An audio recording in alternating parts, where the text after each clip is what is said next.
오늘 우리에게 은혜를 주시는 하나님의 귀하신 말씀은 신약성경 골로새서 4장 2절에서 6절의 말씀을 교독합니다. 4장 2절부터 제가 먼저 보겠습니다. 기도를 계속하고 기도에 감사함으로 깨어 있으라.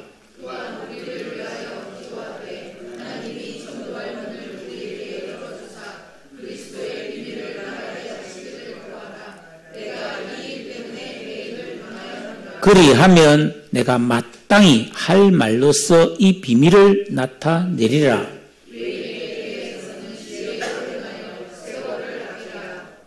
함께 너희 말을 항상 은혜 가운데서 소금으로 맛을 냄과 같이 하라. 그리하면 각 사람에게 마땅히 대답할 것을 알리라. 아멘. 우리는 살아가면서 해야 될 일이 사실 너무 많죠. 직장도 다녀야 되고 가정생활도 해야 되고 내 몸 하나도 건사해야 되고 돌봐줘야 될 사람도 있고 또 여기저기 인사도 할 때를 해야 되고 사실 할 일이 너무 많아요. 근데 우리가 다 잘할 수 있나요? 그렇지 않죠. 근데 잘할 수 있는 비결이 있습니다. 그것은 기도하는 것입니다. 기도하면 내 생각과 손길이 미치지 못하는 곳을 기도가 그 문제를 해결해 준다고 성경은 말씀하고 있는데 오늘은 이 진리를 함께 배우려고 합니다. 지난 4월 12일에 한 유명 유튜브 채널에 배우 모집 광고가 났습니다. 성별, 나이, 경력이 무관하고 연기력이 있고 끼를 뽐내고 싶은 자는 다 응모를 하라. 그러면서 모집 인원을 공명 이렇게 올렸습니다. 그런데 이 게시물을 두고 뜻밖의 논쟁이 벌어졌습니다. 저기서 모집 인원이 공명이라고 한 것은 한 자리 숫자를 뽑겠다는 뜻입니다. 1명에서 9명까지 뽑을 수 있다 이런 의미인데 이 의미를 이해하지 못한 많은 사람들이 누구 놀리느냐 0명을 뽑는다니 구체적인 인원수가 나와야지 기분 나쁘다. 제대로 일 좀 해라 하면서 댓글을 남기면서 논쟁이 벌어졌습니다. 요즘 학교나 직장에서 젊은이들의 어휘력이 모자라서 의사소통이 굉장히 지금 어려워지고 있다고 말해요. 자, 지난 여러분 5월 5일 어린이날은 주일이었습니다. 그래서 원래 공휴일인데 주일로 겹쳤으니까 월요일이 대체 공휴일이었잖아요. 그래서 여러분 여러 매체에서 5월 4일부터 6일까지 사흘간 황금 연휴가 있다라는 기사를 보도했는데 많은 사람들이 이 기사 제목을 보고 아니 4일부터 6일까지면 3일인데 왜 사흘이라 하느냐. 사흘을 4일로 생각하는 거예요.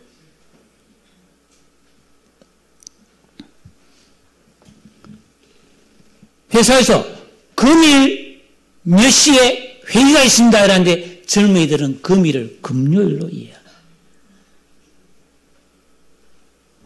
어떤 회사가 고객들에게 심심한 사과의 말씀을 올렸는데 아니 제대로 된 사과가 아니고 무슨 심심한 사과를 올리느냐 하고 항의하는 웃지 못할 일이 실제 우리 사회에서 벌어지고 있습니다.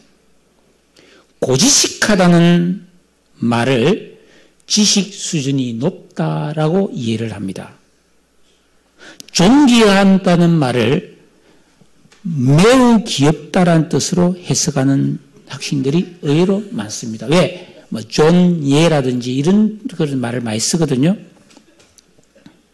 국사 시간에 삼별초의 난을 배우는데 학생이 질문합니다. 선생님, 삼별초등학교가 어디에 있습니까? 그 학교에서 무슨 꽃이 피었다는 뜻인지 이해를 못하겠다는 거예요. 10시 1반을 10시 반으로 생각합니다. 3.1 운동을 3.1 운동으로 생각합니다. 혹시 여기에 우리 가장 이 안에서 제일 연령이 어린 친구는 최윤 학생 같은데, 우리 제가 대답은 안 해도 됩니다만, 혹시 머리에 서리가 내렸다는 말의 뜻을 알고 있나요? 학생들은 거의 모른다고 그래요. 아니, 사람 머리에 왜 서리가 내리냐? 아니, 서리 자체를 모를 수도 있어요. 왜 이런 일이 벌어지는가? 진지하게 책을 읽지 않기 때문이에요. 숙독을 하지 않기 때문에 숙고하지 못하고 숙론, 깊은 대화를 못하는 시대가 되었던 거예요. 여러분, 문해력이 없으면 의사소통이 불가능합니다. 저는 이 기사를 읽으면서 이런 생각이 들었습니다. 과연 우리 성도는 하나님의 말씀인 성경을 얼마나 바르게 이해하고 하나님과 의사소통이 되고 있을까? 또 말씀과 더불어 신앙생활의 기본기인 기도생활을 우리는 얼마나 바르게 하고 있을까? 그래서 참된 은혜를 누리고 있을까? 이런 생각을 하게 되었습니다. 우리가 그리스도인으로서 하나님과 교통하려면은 성경을 읽고 묵상해서 하나님의 뜻을 알아야 합니다. 그리고 기도는 시간을 내어서 기도해야 기도의 능력을 체험할 수가 있습니다. 오늘 우리가 펼친 성경은 골로새서입니다. 사도 바울은 골로새서를 기록한 이유를 2장 4절에서 이렇게 말하고 있습니다. 내가 이것을 말하면 아무도 교묘한 말로 너희를 속이지 못하게 하려 합니다. 즉 예수 믿고 구원받은 성도들이 정확한 하나님 말씀을 배우고 알아야 허황되고 거짓된 세상 풍조와 그릇된 가르침에 속지 않게 된다는 것입니다. 안 그러면 속는다는 거예요. 하나님 말씀을 올바르게 모르면 속는다. 많은 그리스도인들이 얼치기 신앙생활을 하다가 이단으로 간 사람이 적지 않습니다. 그러니까 우리 그리스도인은 정확한 말씀을 배우고 깨달아서 예수님이 누구신지, 그분이 우리를 위해서 무엇을 해주셨는지, 그분이 우리에게 무엇을 기대하시는지 바르게 알고 순종하며 살아야 합니다. 그래야 예수 믿고 교회를 다녀도 시대마다 열심히 활동하면서 교묘한 말로 속이려 하는 자들의 속임수에 속지 않고 예수 그리스도를 내 인생의 진정한 주인공으로 모시고 2장 7절에 있는 것처럼 그 안에 뿌리를 박으며 세움을 입어 교훈을 받은 대로 믿음에 굳게 서서 감사함이 넘치는 삶을 살 수가 있는 거예요. 계속해서 사도 바울은 오늘 이제 말씀 바로 앞에서, 자, 오늘 우리가 이런 이 말씀을 알기 위해서는 바로 앞에 있는 말씀을 우리가 알아야 되는데, 여러분 3장 18절에 보면 아내들아 남편에게 복종해라. 3장 19절에서는 남편들아 아내를 사랑하며 괴롭게 하지 마라. 전혀 괴롭게 할 의도가 없는데도 괴롭힐 수가 있어요. 3장 20절에 자녀들아 모든 일에 부모에게 순종해라. 아비들아 너희 자녀를 노엽게 하지 말지니 낙심할까 하노라. 그리고 또 사회생활할 때 직장에서 일하는 사람들 혹은 사장들에게도 교훈을 하고 있습니다. 우리가 살아가는 인생은 인간관계와 일로 이루어져 있습니다. 우리 인생은 인간관계예요. 또 일입니다. 일. 우리가 혼자 있는 시간 외에는 필연적으로 다른 사람과 관계를 맺을 수밖에 없고 잠을 자는 시간 외에는 무슨 일인가를 하게 됩니다. 그러므로 내 인생이 정말 참되고 행복해지고 좋은 인생이 되려면 가장 중요한 게 올바른 인간관계입니다. 부부간에, 부모자식 간에, 이 사회적으로 수평관계와 수직관계, 인륜의 모든 상하관계를 잘해야 됩니다. 또 일을 잘할 수 있는 지혜와 인내가 필요합니다. 어떻게 해야 될까요? 오늘 말씀 바로 그 이야기를 하고 있는 거예요. 비결은 2절입니다. 우리 다 같이 2절을 읽어볼까요? 같이 읽습니다. 시작. 기도를 계속하고, 이 말은 항상 기도에 힘쓰라는 뜻입니다. 예수 믿고 구원받은 성도의 삶에서 기도의 중요성은 아무리 강조해도 지나침이 없습니다. 왜 성도는 항상 기도하며 힘써서 기도해야 되는가? 기도는 하나님께서 구원받은 성도에게 허락해 주신 매우 중요한 능력이고 기회입니다. 성도는 기도함으로써 하나님과 교통할 수 있고 하나님을 의지하고 내 심정을 아뢰고 탄원하고 호소하고 간청하고 도움과 은혜를 구할 수 있습니다. 동시에 하나님의 뜻을 알게 되고 하나님의 인도와 명령과 지도를 받을 수가 있어요. 얼마나 귀한 특권입니까? 최근에 한 유명한 트롯 가수가 음주운전을 해서 지금 이제 구속됐죠. 이 사람이 자기가 곤경에 처하니까 아주 유명한 변호사를 비싼 돈을 주고 고용했어요. 검찰총장 대행까지 했던 그런 아주 정관이 아주 화려한 그런 변호사를 선임했다. 왜죠? 그 사람에게서 조언을 받기 위해서. 법률적 지도를 받아서 자신이 받아야 될 벌의 양을 최대한 낮추기 위해서죠. 우리가 내 모든 문제를 말씀드릴 수 있고 도움받을 수 있는 하나님께 직통으로 말할 수 있고 직통으로 응답받을 수 있는 기회는 얼마나 귀한 특권입니까? 성도는 이토록 귀한 기도를 힘써서 꾸준히 계속할 수 있어야 됩니다. 여기서 계속하라는 말은 바쁠 때든지 한가할 때든지 좋은 때든지 어려움을 겪을 때든지 상관없이 항상 기도를 힘쓰라는 말입니다. 그래야 가족과 이웃과의 관계는 물론 하나님의 관계를 바르게 가질 수 있고 아름답게 행복할 수가 있는 것이고 동시에 내가 하는 모든 일을 지금보다 더 잘할 수 있는 지혜와 능력과 도움을 공급받을 수 있는 줄로 믿으시기를 축복합니다. 그런데 문제는 날이 갈수록 성경에 미리 예언되어 있습니다만은 기도를 계속하거나 힘쓰는 성도들이 별로 없어지고 있어요. 여기 우리 연세 드신 분은 기억하겠지만은 한 20년 전만 해도 굉장히 있습니다.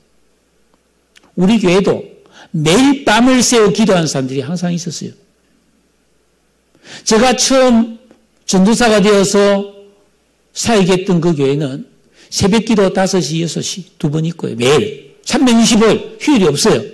그리고 저녁에도 매일 저녁 365일 명절 그래서 상관없어요. 매일 밤 9시, 매일 밤 12시에 기도가 있었어요. 그러니까 하루에 4번 기도회가 있었다. 다른 기도도 마찬가지. 금요일은 밤 11시 시작해서 새벽 1시, 2시에 끝나고 그 집에 가기가 애매하니까 밤날 꼴딱 새워 기도하는 사람이 많았어요. 그때는 주 5일째가 아니었습니다. 토요일 딱 근무했어요. 밤새 기도하고 출근하는 사람들이 적지 않았습니다. 휴일이 되면 놀러 가지 않고 기도원을 가서 기도를 했습니다. 모처럼 휴가가 땄다. 아이고 기도원 가자 해서 빠리빠리 사들고 금식하고 기도를 했던 그런 시절이 있었던 것이죠. 근데 지금은 그런 일이 거의 없어요.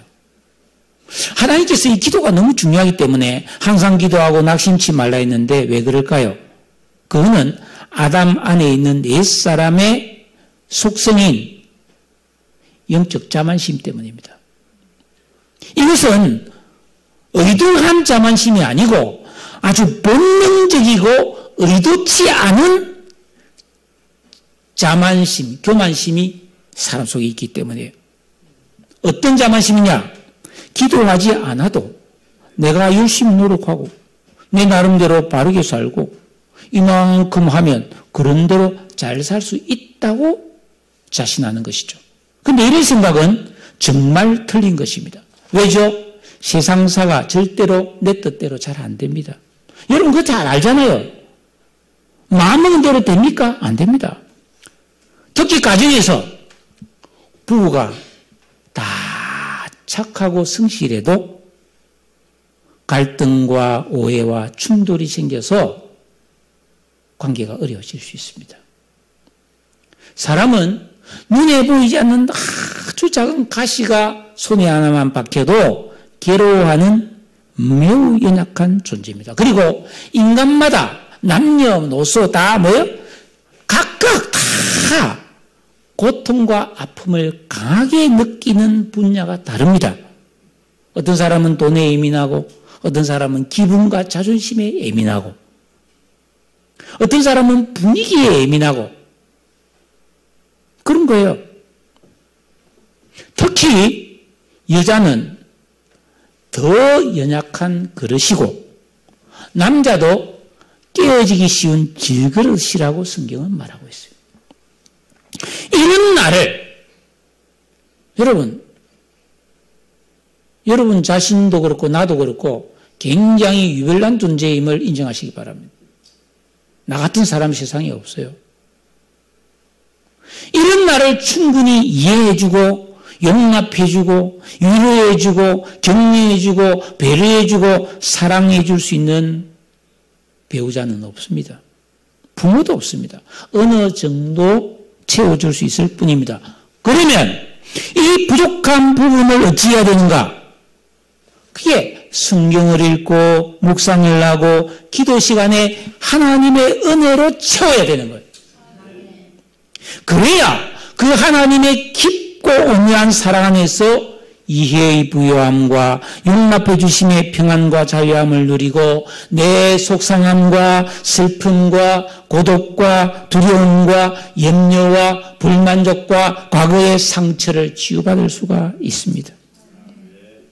내가 스스로 하나님 앞에 나아가 기도 시간을 가짐으로써 이런 영적인 힐링, 치유를 경험하지 않으면 나는 그리스도인에도 열심히 살고 있음에도 진정한 평안이 없고 이상하게 본의 아니게 일이 꼬이고 계속 문제가 생겨서 아픈 마음, 상실감, 신세타령, 두려움과 우울함을 가진 채 흐린 날씨처럼 마음으로 살게 된다는 것입니다. 사람은 지정의를 가진 전인격적 존재이기 때문에 여행이나 쇼핑이나 연애나 돈과 자유시간이 주어진다고 문제가 해결되고 행복해지는 게 아니라는 것을 기억하십시오.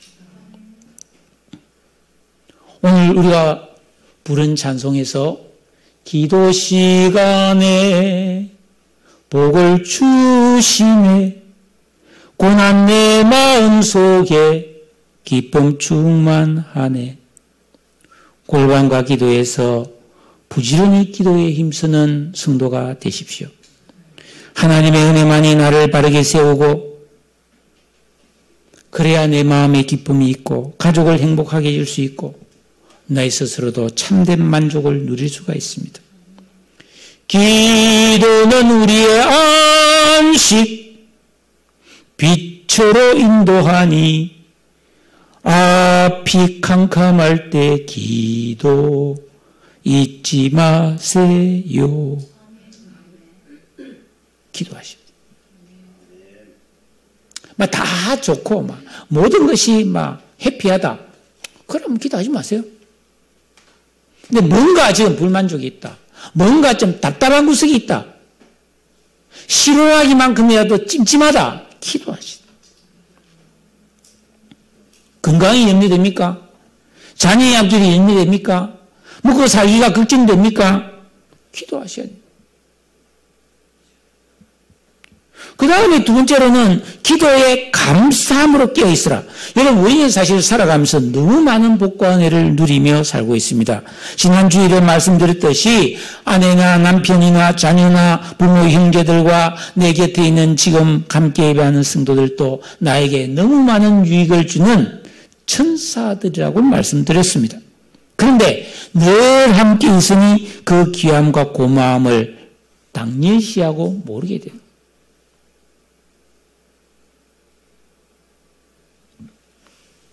인천에 화장터에 가보면 시체를 화장불에 넣고 이제 가족들이 대기한 대기석에 보면 큰 글씨로 미안합니다. 감사합니다. 고맙습니다. 그렇게 써놨어요.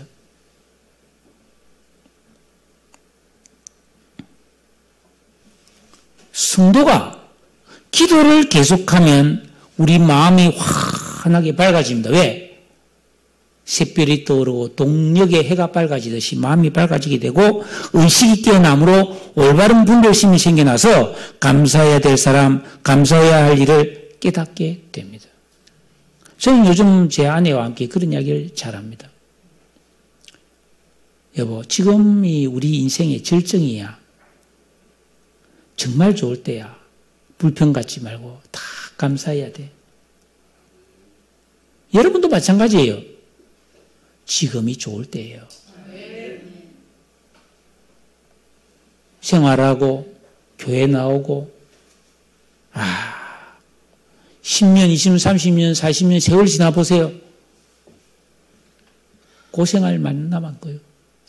이 땅에서는 그렇다는 겁니다. 지금을 감사하고 가족들, 주위에 있는 사람들, 부모, 형제, 자매, 남편, 아내 감사해야 되는데 감사보다는 자꾸만 불만이 있는 거예요. 감사해야 될 일이 100가지, 1000가지, 10,000가지인데 한두 가지 기분 나쁜 일 때문에 왕창 말아먹는 거예요. 나를 구원해 주신 하나님의 은혜, 예수 그리스도의 십자가의 사랑, 나의 아내 남편에 대한 고마움, 부모에 대한 공경심, 자녀에 대한 깊은 애정이 그냥 만들어진 게 아니고 기도의 감사함으로 깨어 있어야 감사할 수 있는 거예요. 제 아내와도 마찬가지입니다. 제가 진짜 요새 너무너무 감사함이 많이 들어요. 말은 잘 안 하는데 속으로 밥 해주죠. 청소해주죠. 빨래해주고 와이셔츠 다려주죠. 교회 오면 예배 때마다 피아노 쳐주죠. 교회 와서 이런 일 저런 일 다 내 대신 내가 해야 할 일을 많이 도와주죠. 함께 있어주죠. 같이 밥 먹어주죠. 얼마나 고마워요. 등가리 오면 긁어주지. 네?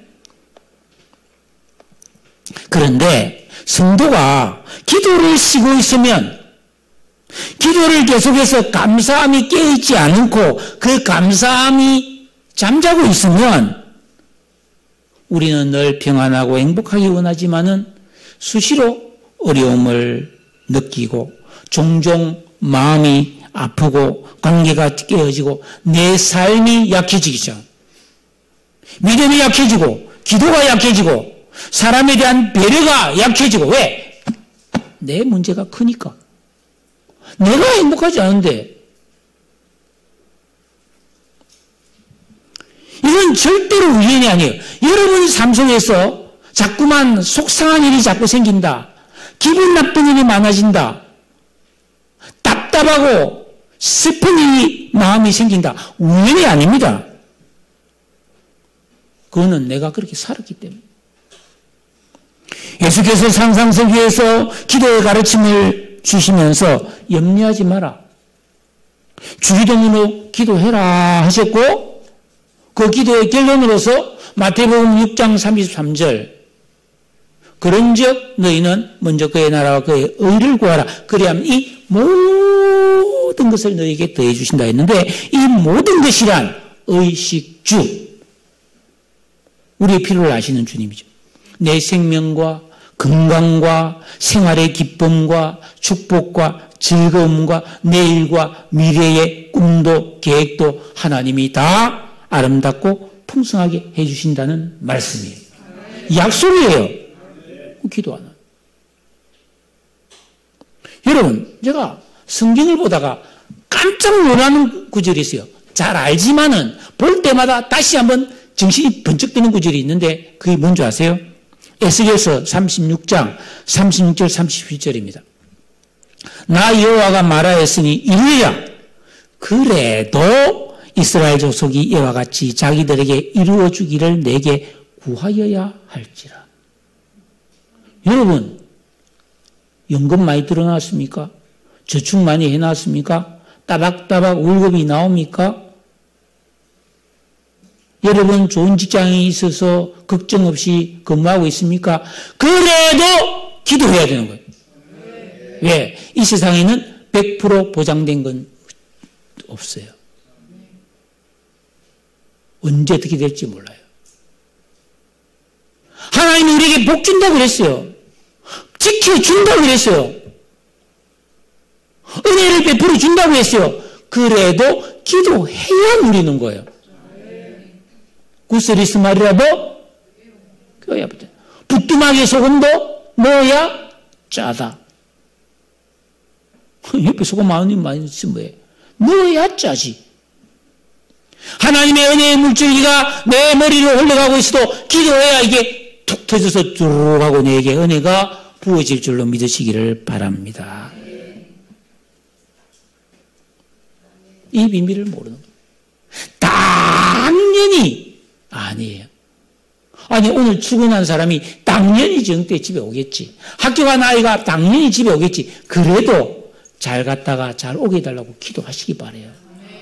이게 비밀이라니까요.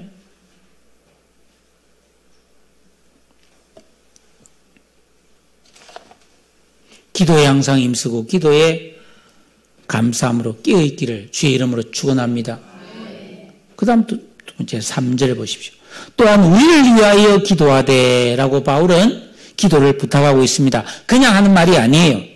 정말 기도의 중요성을 알고 기도하면 반드시 응답된다는 확신이 있기에 우리를 위하여 기도해 주는 것을 잊지 말라고 명령하듯이 강하게 부탁하고 있는 것입니다. 그러면서 부탁하는 기도의 제목이 매우 구체적입니다. 목사님 기도해 주세요. 예, 무엇을 위해 기도할게요? 그냥 기도해 주세요. 그런 게 아니라는 거예요. 구체적으로. 여러분 소경거지 바디메오가 예수님이 지나가는데 다윗의 자손이시여 나를 불쌍히 여기소서 막 난리를 쳤어요. 예수님이 데려오라 그랬어요. 왔어요. 내가 너한테 뭘 해주기를 원하나? 알아서 해주세요. 그게 안 하세요. 보기를 원합니다. 그랬잖아요. 소경이니까. 그래, 네 믿음대로 되었다. 봐라. 할렐루야. 여러분 기도 제목에 구체적이어야 돼요. 구체적인 기도 제목이 있어야 됩니다. 내가 무엇을 원하는지, 내가 어떻게 되기를 원하는지, 하나님께서 나에게 어떤 복을 주기 원하는지를 예수 믿으면서 구체적인 기도 제목조차 없는 성도들이 너무 많다는 것을 저는 알고 있습니다. 바울이 부탁하는 기도의 제목은 두 가지였습니다. 첫째, 하나님이 전도할 문을 우리에게 열어주도록 기도해달라. 바울은 하나님이 택함받아서 이방인에게 복음을 전하는 전도자로 택함을 받았어요. 그렇지만 하나님이 너 가라 했지만은 내가 가서 될 일이 아니라는 걸 알았어요. 그러나 하나님께서 전도의 문을 열어주시면 사탄이 방해를 하고 사람들이 거부할지라도 구원받는 사람이 많이 생겨날 줄로 믿었습니다. 여러분 하나님의 도우심을 기대한다면 기도 외에 다른 길이 어디 있겠습니까? 여기서 전도의 문이란 것은 우리가 전도할 수 있는 기회, 복음을 전할 수 있는 좋은 상황, 준비된 사람들과의 만남, 전도 대상자의 마음이 부들부들해져서 내가 말하면 척척 받아들일 수 있는 그런 상황을 하나님이 만들어달라는 뜻이에요. 왜? 모든 때와 시간은 하나님이 주관하시기 때문이에요. 그러므로 우리 교회가 이제 다음 주에 해피데이 전도 초청주의를 앞두고 있는데 믿지 않는 가족, 친지, 이웃을 구원하려는 진심이 있다면 그들을 사랑하는 마음으로 그들을 위해서 기도하면서 나와 우리 성도들에게 하나님이 전도할 문을 열어주시도록 간절히 기도하시고 응답받기를 축복합니다. 두 번째 바울이 부탁한 기도 제목은 그리스도의 비밀을 말하게 하시기를 구하라고 합니다. 하나님께서 전도의 문을 열으시면 이제 말을 해야 되는데 이때 그리스도의 비밀, 십자가의 복음을 전해야 된다는 거죠. 고린도전서를 읽어보면 사도 바울은 고린도에서 전도할 때 2장 1절에 말과 지혜의 아름다운 것으로 하지 않았다. 그럼 뭘 했느냐? 오직 십자가의 복음만을 전했다고 했습니다. 여러분, 우리가 전도할 때 우리 생각에는 사람들이 좋아할 만한 이야기, 솔깃한 내용, 우리 교회 좋습니다. 우리 목사님이 참 설교를 잘합니다. 이번에 교회 오면 좋은 선물을 줍니다. 경품 추첨해서 차를 한 대 줍니다. 텔레비전 줍니다. 냉장고 줍니다. 이러면 많이 올 것 같죠. 전도가 잘 될 것 같죠. 성경은 그렇게 말하고 있지 않습니다. 하나님은 전도의 미련한 방법으로 사람을 구원하기를 기뻐하신다고 되어 있어요. 미련한 방법이 뭡니까? 예수 믿으세요. 안 믿는 사람한테 예수 믿어야 됩니다. 예수님이 나와 당신의 죄를 위해 십자가에 달려 죽었어요. 3일 만에 부활했어요. 우리도 예수 믿으면 죄가 용서되고 천국 갑니다. 다시 부활해서 천국의 영원한 복을 누릴 수 있습니다. 이런 십자가의 죽으심과 부활과 구원의 복음을 전해야 된다는 거예요. 이걸 전해야 그 사람이 구원받을지 안 받을지가 판가름 나는 거지. 그냥 다른 듣기 좋은 이야기 막 그런 걸 하지 말란 말이 아니고 그런 것만 해가지고 사람들을 이렇게 설득하고 꼬시고 뭐 이렇게 딱 해서 어떻게든 한번 데려와야 되겠다. 나쁘단 말이 아니라 그렇게 해서는 구원이 안 일어난다는 거예요. 그러니까 예를 들어서 다음 주에 여러분들이 누군가 믿지 않는 사람을 데려다 이게 앉혀놨을 때 이 최목사가 어떻게 하면 행복해질 수 있는지, 어떻게 하면 병이 나을 수 있는지, 어떻게 하면은 돈을 잘 벌 수 있는지, 어떻게 하면 건강을 잘할 수 있는지 건강 전문가를 데려다가 건강 강좌를 그러면 안 되겠죠. 저는 담대히 그리스도의 십자가의 복음을 위해서 예수 믿고 그 영혼을 구원하는 말씀을 전해야 될 줄로 믿습니다. 그런데 이게 쉽지 않은 거예요. 그래서 바울은 그리스도의 비밀을 말할 수 있도록 기도해 달라고 한 거예요. 여러분도 저를 위해 기도해 주시기를 바라고 여러분도 기도하고 이 말씀을 전할 수 있기를 축복합니다. 그러면서 5절에 재미난 말씀을 하나 하네요. 5절 다 같이 읽겠습니다. 시작.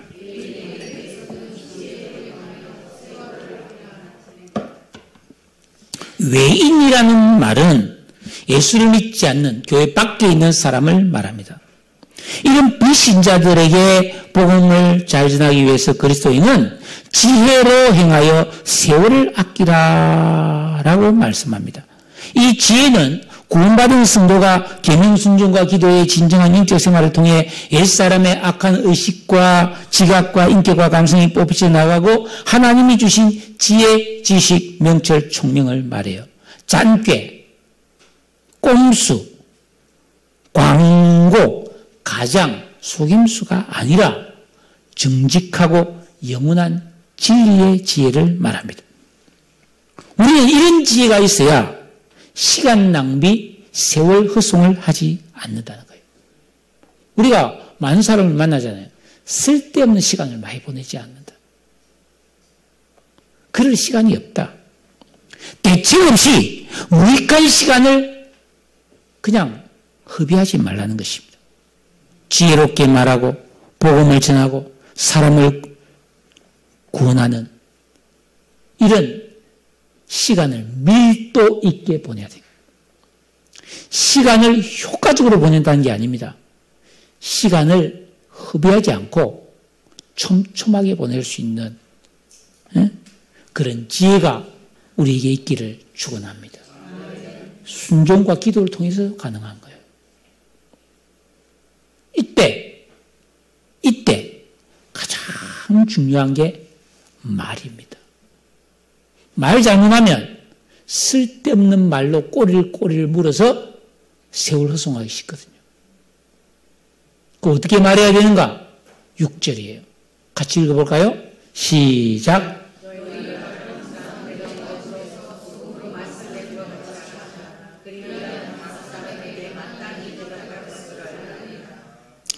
너희 말을 항상 은혜 가운데서 소금으로 맛을 낸 것 같게 하라.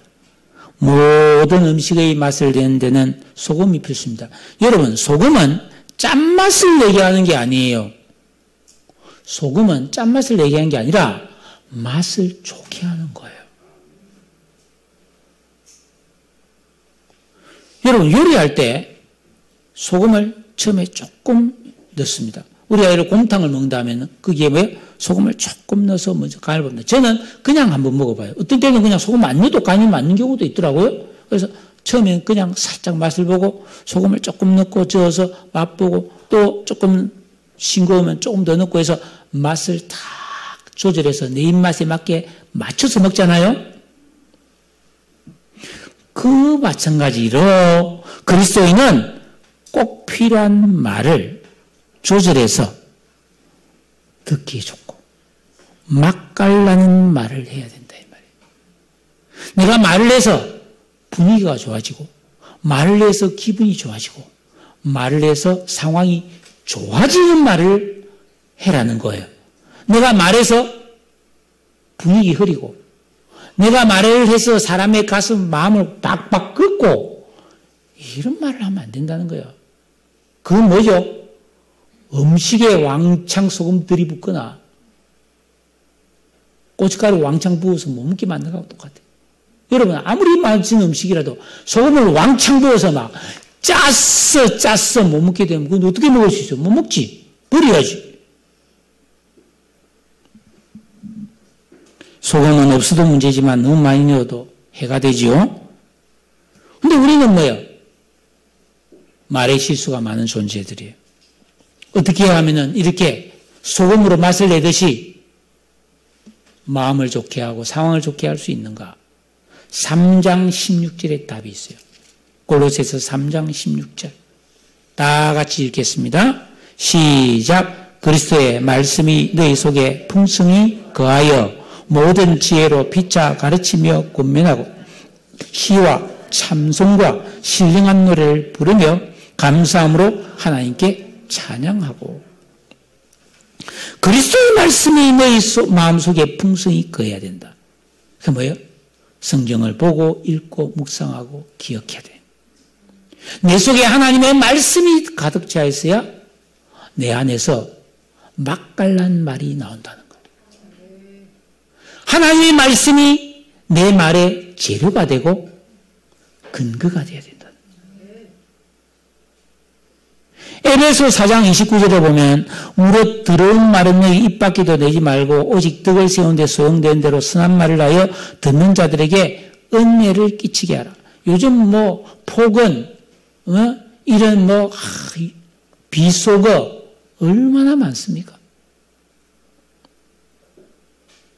결국 말은 보고 들은 것이 들어가서 말이 돼서 나오거든요.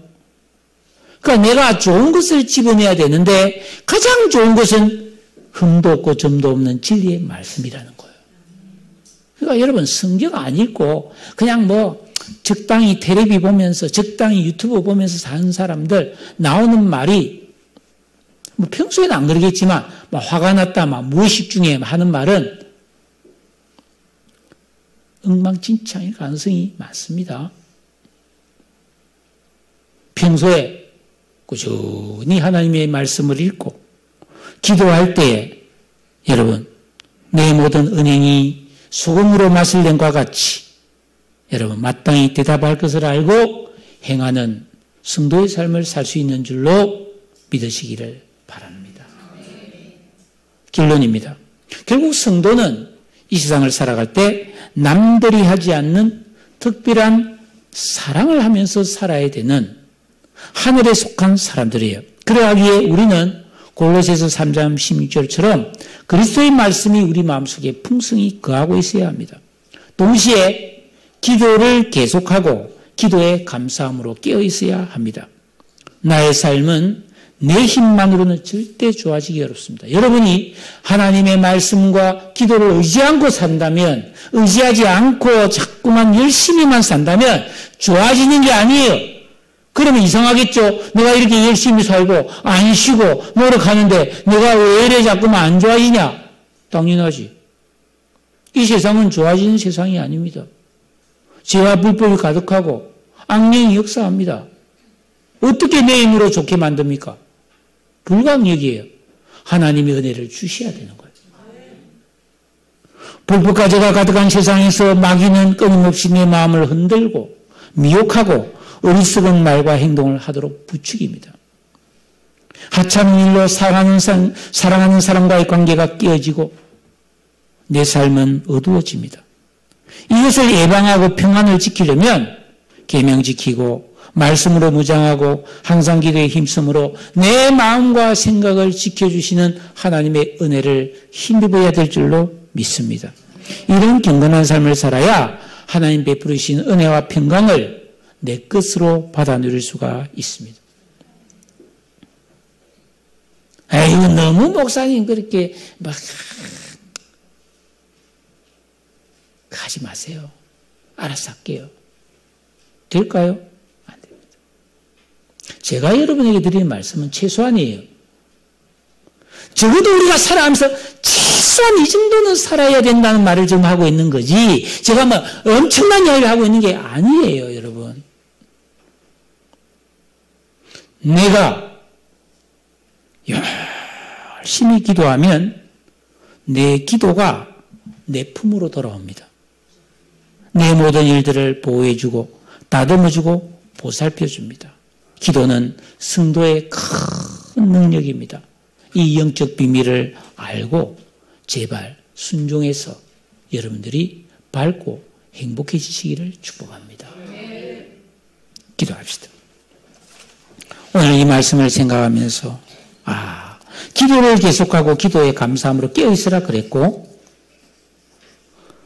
그리스도의 말씀이 내 안에 풍성히 거하여 내 말이 은혜롭고 소금으로 맛을 좋게 하는 것처럼 사람의 마음을 좋게 하고 자녀들의 마음을 위로해주고 남편과 아내의 마음에 평강을 주는 그런 참 맛깔난 말을 할 수 있는 능력이 말씀이라고 했으니까 기도와 말씀에 더 시간을 내고, 그래서 내 인생이 허비되고 방황하고 어두운 세월을 길게 보내지 않도록 역전시키려면 이 진리에 헌신